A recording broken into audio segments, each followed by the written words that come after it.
the conception of God and the meaning of prayer. کہ بھی اللہ تعالیٰ سے آپ کا جو تعلق ہوتا ہے، نماز آپ پڑھتے ہیں تو اس پہ کیا اثر آتا ہے اس پہ. The human ego, his freedom and immortality، یعنی انسان فریڈم، آزادی چاہتا ہے. تو وہ اصل میں جمود اور تکلیف کی جو ہم ڈسکشن پچھلے لیکچر میں کر رہے تھے، تو اس پہ وہ تنقید کرتے ہیں کہ یہ مسلمانوں کے یہاں صورتحال ہے کہ تقلید ہے لیکن انسان آزادی سے سوچنا چاہتا ہے. اس کے بعد پھر the spirit of Muslim culture, مسلمانوں کے کلچر میں کیا اسپرٹ ہونی چاہیے. The principle of movement in the structure of Islam, کہ اسلامک تھاٹ، یعنی اسلام میں کوئی تبدیلی نہیں کرنی لیکن مسلمانوں کا جو ایک ریلیجیس تھاٹ ہے، یعنی جس طرح سے مسلمان سوچ رہے ہیں دین کے معاملے میں، اس کو ری چیک کرنے کی ضرورت ہے.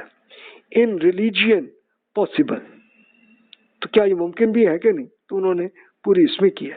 تو دیکھیے کہ اس اب بات تو ہم علم الفقہ کی کر رہے تھے، یہ کہاں سے ہم ہسٹری کی ان چیزوں پہ آ گئے. تو یہ دیکھیے یہ جو یلو کلر میں نے ان کے کچھ ارشادات رکھے ہیں، صرف ان پیپرز کو ہی آپ دیکھ لیں تو دیکھیے کہ اس کا فقہ سے تعلق ہے جو وہ کہتے ہیں، کیونکہ خود بھی علامہ اقبال جو ہے وہ لائر ہی تھے نا، تو وہ ان کا اس پہ فوکس ہے. دیکھیے فرماتے ہیں the schools of law recognize 3 degrees of اجتہاد: complete authority in legislation which is practically confined to the founders of the schools. یعنی وہی جو مسلمانوں میں تقلید کا آ رہا تھا کہ بس جناب یہ 4 جو اسکول آف تھاٹ ہیں انہی میں سے کسی ایک تک رہو، اس سے آگے نہ جاؤ. تو علامہ اقبال وہی کہتے ہیں کہ نہیں بھی اب اجتہاد کی ضرورت ہے. پھر آگے دیکھیے، پھر مزید فرماتے ہیں in the paper I am concerned with the first of degree of اجتہاد only complete authority in legislation, کہ مسلمانوں کے جتنے قانون مسلم ملک بنیں گے تو اس میں ان کو جو بھی قانون بنانا ہوگا اس میں اجتہاد کی ضرورت ہوگی. پھر فرماتے ہیں this intellectual attitude which has reduced the law of Islam practically to a state of immobility،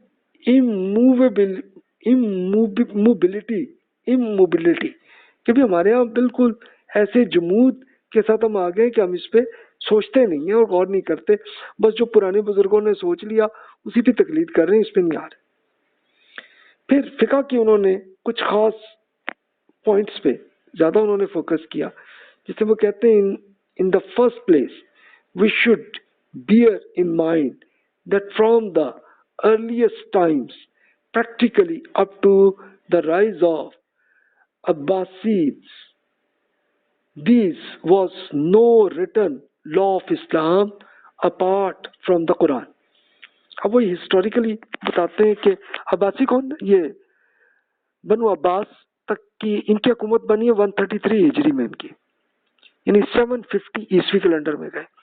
تو اس وقت مسلمانوں کے یہاں کوئی قانون نہیں تھا، صرف قرآن ہی وہی اللہ تعالیٰ کی طرف سے دین کا قانون، صرف یہی تھا اور کچھ نہیں تھا.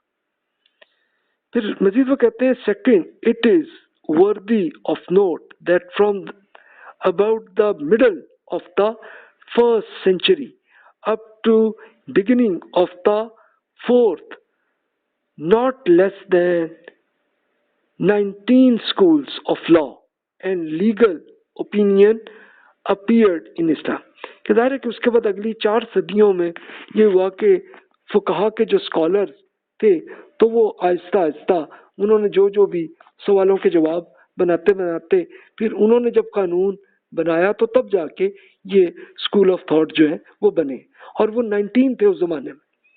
اب 4 یا 5 ہیں اس وقت کہ جو زیادہ میجورٹی میں ہے. تو یہ ہے اس ٹائم صورتحال، بلکہ 6 کہہ لیں، 6 اسکول آف تھاٹ ہیں اس وقت. پھر وہ مزید فرماتے ہیں کہ the transfer of the power of ijtihad from individual representatives of schools to a Muslim legislative assembly, which, in view of growth of opposing sects, is the only possible form ijma can take in modern times, will secure contribution to legal discussion from laymen who happen to possess a keen insight into affairs.